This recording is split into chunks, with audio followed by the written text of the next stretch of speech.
you're usually the guy who comes in here with the reviews of I the new do? comedy specials, but I caught Busy a weekend. couple that caught my eye. First of all, Marc Maron from Bleak to Dark. We talked previously about how he's done a bunch of Netflix specials and made the jump over to HBO. I think HBO is trying Good for to him. do a little bit more of a comedy push As they should. recently. Yeah.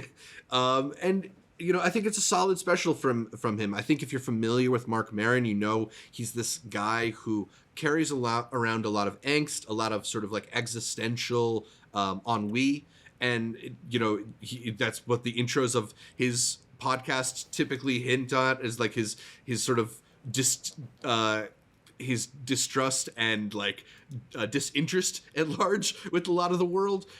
So you get that flavor and that sort of existential angst from him in the special in a very funny way. If you're the kind of person who thinks the world is doomed, there's going to be a lot that speaks to you in the first half of this. But what really stood out to me was the latter half of it, which delves a little bit more into his relationship with the late director Lynn Shelton, who of course died in 2020, and who was in a relationship with Marc Maron at the time. And it's a really brilliantly kind of constructed look at grief and the process of caring for someone who's dying. And it just has these like unexpected punchlines that hit so hard.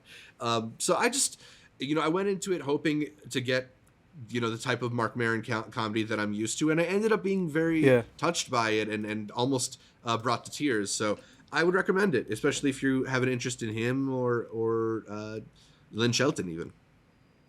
Sounds good. I'd only seen the trailer to it because it played on HBO Max, and he was like, the doom, the terror we've been going through. And I was like, I don't know if I want to sit through another, hey, didn't life suck for the last 3 years one? But as depressing as the second half sounds, it actually has me intrigued. So I'm going to be checking that one out.